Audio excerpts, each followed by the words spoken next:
Hello students, today we will study chapter 8 comparing quantities. Book का नाम है maths works जो कि पब्लिश की है विद्या प्रकाशन मंदिर ने. इस चैप्टर में we will learn about percent, discount and taxes, profit and loss, compound interest. हमने क्लास 7th में आप लोगों ने परसेंटेज के बारे में पढ़ाई होगा.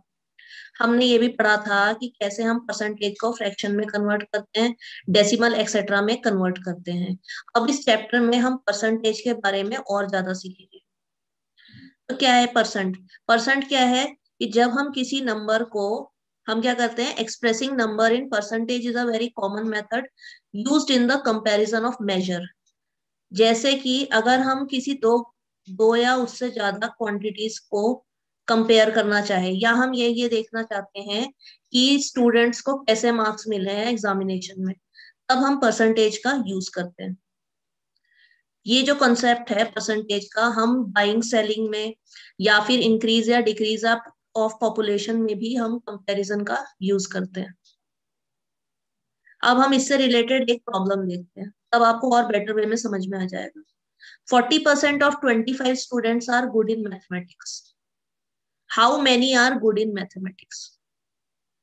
तो यहाँ पे क्या है, परसेंटेज गिवन है. तो अब हम ये देखेंगे कि यहाँ पे टोटल नंबर ऑफ स्टूडेंट्स कितनी है, 25. उसमें ये बताया है कि नंबर ऑफ स्टूडेंट्स कितने गुड है, हमें कैलकुलेट करना है 40% ऑफ 25. तो 40% ऑफ 25 क्या हो जाएगा, 10. तो यहाँ से हमें पता चला कि 10 students are good in mathematics, ये मैथ्स पढ़ने में अच्छे हैं. अब हमारा दूसरा टॉपिक है इंक्रीज डिक्रीज इन परसेंट.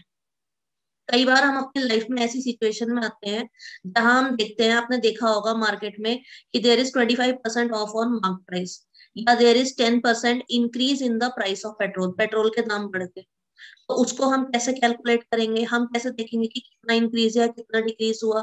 तो उसके लिए दो फॉर्मूले हैं.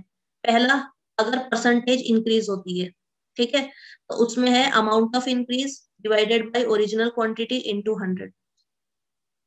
अगर डिक्रीज है तो amount of decrease divided by original quantity into 100. इसी से रिलेटेड हम एक प्रॉब्लम करते हैं. Problem number 3. The number of students in a class was 125 in 2006 and 110 in 2007. What is the percentage decrease?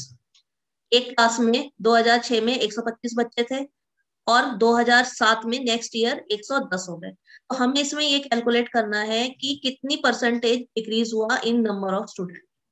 तो पहले तो हमें ये फाइंड आउट करना है कि कितने बच्चे कम हुए. तो 125 में से हमने क्या किया, 110 को माइनस किया, तो हमने देखा कि 15 स्टूडेंट्स हमारे कम हो गए. अब हम क्या करेंगे, इसमें देखेंगे कि कितने परसेंटेज की कमी आई. तो 15 divided by original value. Original value क्या थी, 125. उसका हम परसेंटेज निकाल लेंगे, प्रतिशत निकाल लेंगे, तो वो आंसर क्या है हमारा, 12%. इसी से रिलेटेड देखो और भी प्रॉब्लम्स गिवन है and this exercise is also given.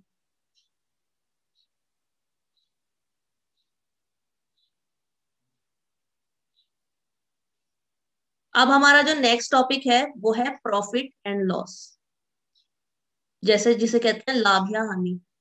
तो इससे रिलेटेड टर्म्स, इंपॉर्टेंट टर्म्स हम पढ़ेंगे. पहला है कॉस्ट प्राइस. जो भी हम प्राइस पे करते हैं, जब भी हम कुछ सामान खरीदते हैं तो उसे कहते हैं कॉस्ट प्राइस. सेलिंग प्राइस, जिस मूल्य पे आर्टिकल को शॉपकीपर बेचता है उसे कहते हैं सेलिंग प्राइस. प्रॉफिट कब होता है, जब सेलिंग प्राइस ज्यादा होता है कॉस्ट प्राइस से. कॉस्ट प्राइस क्या है, जो हम पे करते हैं एज अ कस्टमर. लॉस, जब हमारा कॉस्ट ज्यादा है और सेलिंग प्राइस से, तब होता है लॉस. प्रॉफिट और लॉस का परसेंटेज निकाला जाता है, वो कैसे निकालते हैं, उसके लिए we use these formulas. Formula क्या है, profit upon cost price into 100. अगर लॉस होता है उसका परसेंटेज हमें कैलकुलेट करना है, तो हम कैसे कैलकुलेट करेंगे, loss upon cost price into 100. कई बार हमें सेलिंग प्राइस निकालना होता है जब सीपी या फिर प्रॉफिट या लॉस परसेंट गिवन होता है. तो उसके लिए क्या फॉर्मूला है, अगर प्रॉफिट परसेंट गिवन है तो 100 plus profit percent upon 100 into cost price. And if loss percentage is given then 100 minus loss percent upon 100 into cost price. Seventh formula जो है वो है, अगर हमें कॉस्ट प्राइस निकालना है व्हेन एसपी एंड प्रॉफिट और लॉस परसेंट इज गिवन, तो क्या फॉर्मूला यूज करेंगे हम? CP 100 upon 100 plus profit percent multiplied by SP. If loss percentage is given then 100 upon 100 minus loss percent into SP. कई बार जब हम कोई आर्टिकल खरीदते हैं तो हमें कुछ एक्स्ट्रा खर्चे पे करने पड़ते हैं, जैसे कि ट्रांसपोर्टेशन का, उसमें अगर हम कुछ इंस्टॉलेशन करा रहे हैं, रिपेयर करा रहे हैं, तो उन खर्चों को क्या कहा जाता है? ओवरहेड एक्सपेंसेस, और उनको हम कॉस्ट प्राइस में ऐड कर देते हैं। ये है, तो ये रियल सीपी ये कहलाता है, सीपी प्लस ओवरहेड, वो खर्चे जो हमने सामान को परचेज करते हुए किए थे। इसी से रिलेटेड हम एक प्रॉब्लम करते हैं। A mechanic bot an old refrigerator for rupees 5,000 and spent rupees 1,000 on its repairing. Find his profit percent if he sold it for rupees 8,000. एक मैकेनिक ने एक फ्रिज खरीदा 5,000 रुपए का, उस पर 1,000 रुपए उसने रिपेयरिंग में खर्चा किया। अब हमें ये देखना है कि उसने क्या उसका प्रॉफिट परसेंटेज रहा अगर वो इस फ्रिज को 8,000 रुपए में बेच देता है। तो हम टोटल सीपी, जैसे मैंने ऊपर फॉर्मूला बताया था, वो क्या है हमारा? CP of the article plus repairing cost, वो बन जाता है हमारा 5,000 plus 1,000 is equal to 6,000। SP of refrigerator is 8,000, तो हमारा प्रॉफिट ऑटोमेटिकली हम देख ही रहे हैं कि वो ज्यादा हो जाएगा, एसपी हमारा ज्यादा है, एसपी माइनस सीपी, जो हमारा प्रॉफिट है वो 2,000 है। अब हमें प्रॉफिट परसेंटेज निकालना है, तो प्रॉफिट अपॉन सीपी इंटू 100, ये इसका फॉर्मूला है। प्रॉफिट यहाँ हमने कैलकुलेट किया है 2,000 रुपीज का, 2,000 upon cost price is 6,000 into 100, जो हमने रिपेयर जोड़ने के बाद बनाया था, तो हमने कैलकुलेट किया, तो उससे हमें परसेंटेज क्या मिला? 33 होल नंबर 1/3%। तो ये इसका प्रॉफिट है। इसी कंसेप्ट से रिलेटेड और भी यहाँ पे क्वेश्चंस दिए हुए हैं which you can solve it. ये देखिए, फिर ये एक्सरसाइज भी गिवन है। अब हम आते हैं नेक्स्ट टॉपिक के पे, जो है हमारा डिस्काउंट एंड टैक्सेस। ये डिस्काउंट वर्ड भी आपने बहुत सुना होगा मार्केट में जाते हुए। डिस्काउंट क्या होता है कि जब ये शॉपकीपर कस्टमर को बोलते हैं कि मार्केट प्राइस से हम कम में आपको सामान बेचेंगे, उसे कहते हैं डिस्काउंट। डिस्काउंट किस पे दिया जाता है? मार्केट प्राइस पे। डिस्काउंट क्यों दिया जाता है? ताकि कस्टमर्स उनकी तरफ अट्रैक्ट हो और उनके सामान जल्दी से जल्दी बिके। डिस्काउंट का ये है formula, SP is equal to MP minus discount. Discount percentage कैसे निकालेंगे? Discount upon market price into 100। Market price क्या होता है? जो आर्टिकल के ऊपर आपने चिट देखी होगी लिखी हुई, इस पे कॉस्ट लिखी रहती है, उसे कहते हैं मार्केट प्राइस, जो आर्टिकल के ऊपर होती है। SP is equal to 100 minus discount percentage upon 100 into MP, जब हमें सेलिंग प्राइस निकालना होता है, जब क्वेश्चन में डिस्काउंट परसेंटेज और एमपी दोनों गिवन है। अगर आपको एमपी निकालना है तो फिर कैसे निकालेंगे? 100 upon 100 minus discount percentage into SP. Discount हमेशा एमपी पे कैलकुलेट होता है, मार्क प्राइस पे, जो कि मैंने अभी आपको बताया ही है। अब एक बहुत इंपॉर्टेंट टर्म है टैक्स।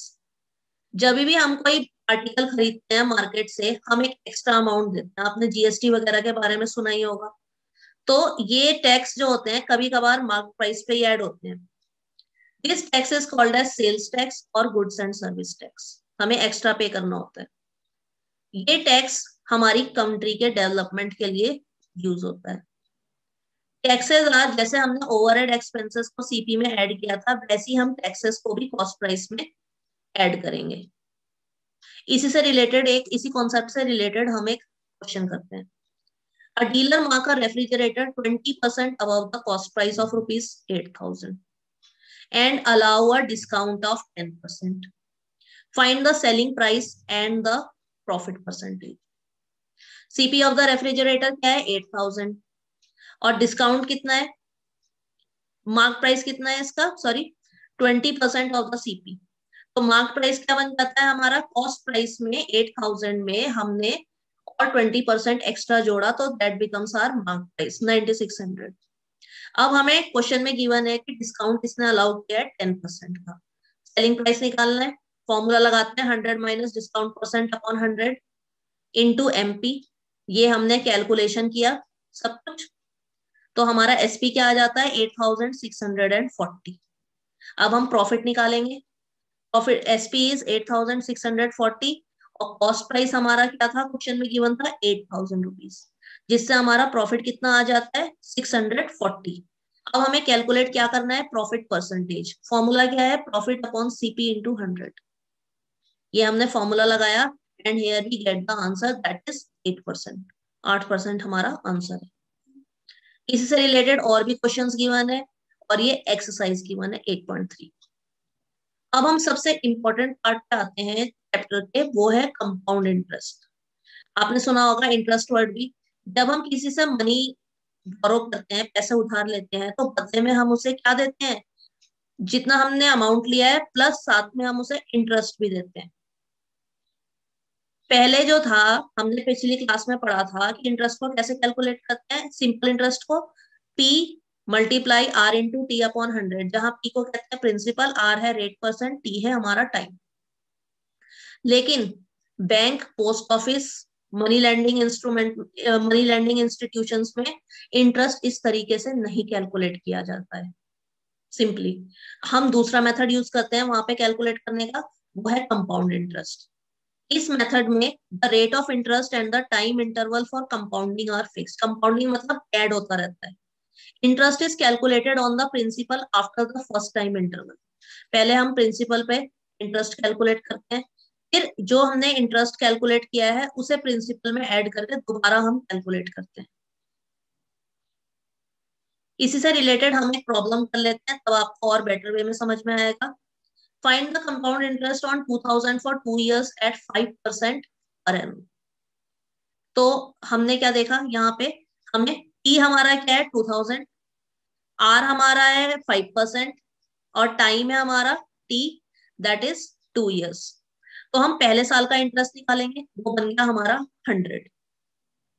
अब जो ये पहले साल का इंटरेस्ट है ये प्रिंसिपल में जुड़ जाएगा, तो हमारा amount at the end of, हमारा प्रिंसिपल क्या बना 2100। फिर हम उस पर दोबारा से इंटरेस्ट कैलकुलेट करेंगे सेम रेट लगा के। टाइम हमारा क्या हो जाएगा 1, हमारा आया 105। अब हम इन दोनों इंटरेस्ट को जोड़ के हम क्या बनाएंगे, कंपाउंड इंटरेस्ट।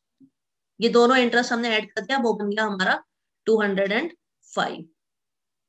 अब है computation of compound interest by using formula.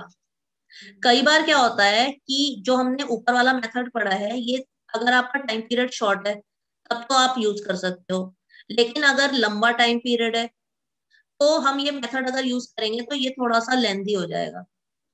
इसके लिए हम एक दूसरा फॉर्मूला यूज करते हैं, वो है A is equal to P bracket 1 plus R upon 100 bracket close N, जहां पे A है अमाउंट, P है प्रिंसिपल, R परसेंट हो जाएगा रेट परसेंट, N है नंबर ऑफ ईयर्स। तो कंपाउंड इंटरेस्ट कैसे निकलेगा, ये जो हमने अमाउंट कैलकुलेट किया यहाँ पे फॉर्मूला लगा के, उसमें से हम सब्ट्रैक्ट करेंगे प्रिंसिपल, तब बन जाएगा हमारा कंपाउंड इंटरेस्ट। पहले की तरह नहीं कि हम इंटरेस्ट निकालेंगे फिर जोड़ेंगे तब। अब इसके कुछ पर्टिकुलर केसेस हैं व्हेन इंटरेस्ट इज, कई बार ऐसा होता है एनुअली हम इंटरेस्ट ना करके हम क्या करते हैं हाफ ईयरली का निकालते हैं। जब हाफ ईयरली, तो उसमें हम क्या करेंगे, आर को 2 से डिवाइड कर देंगे और जो टाइम पीरियड है उसको 2 से मल्टीप्लाई कर देंगे। अगर हमें इंटरेस्ट निकालना है क्वार्टरली, क्वार्टरली क्या होता है 3 मंथ्स का जो टाइम पीरियड होता है, 4 क्वार्टर होते हैं साल में। तो हम कैसे निकालेंगे, आर को हम 4 से डिवाइड करेंगे सेम, और एन को 4 से मल्टीप्लाई कर देंगे। This is the formula P1 plus R upon 4 into 100।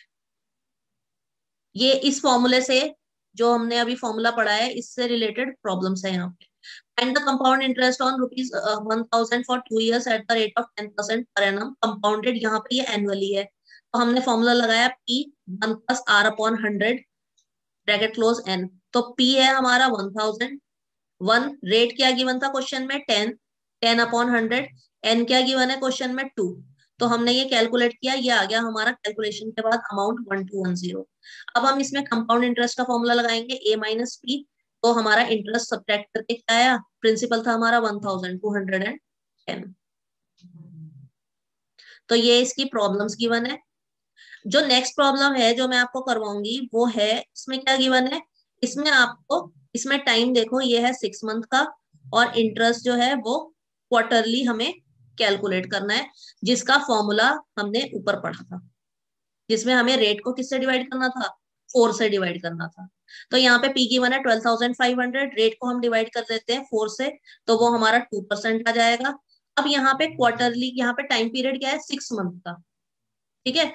तो 6 मंथ मतलब इसमें हमारे 2 क्वार्टर्स हो जाते हैं, एक क्वार्टर हमारा 3 मंथ का है। तो ये हमने फॉर्मूला लगाया, a is equal to P 1+r/100 to the power n। ये फॉर्मूले में हमने बिठाया, n हो गया हमारा 2, कैलकुलेट किया तो हमारा a क्या निकल गया, 13,005। हमने कंपाउंड इंटरेस्ट का फॉर्मूला लगाया, तो कंपाउंड इंटरेस्ट का फॉर्मूला लगा करके हमारा कंपाउंड इंटरेस्ट जो है बनता है 505।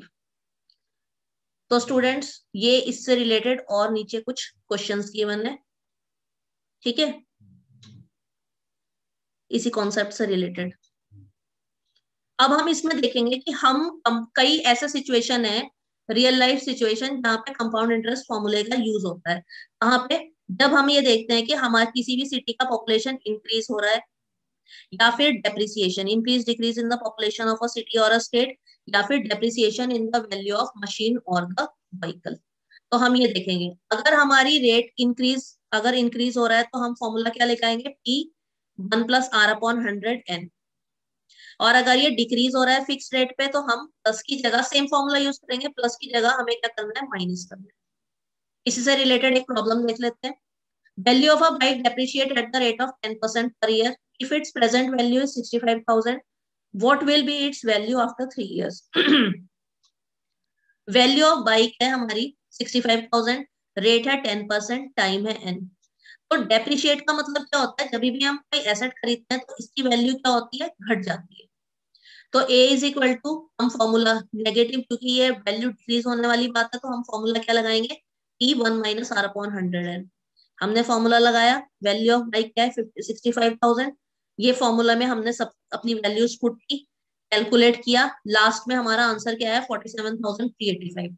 तो 3 साल के बाद हमारी 65,000 की बाइक हो जाएगी 47,385।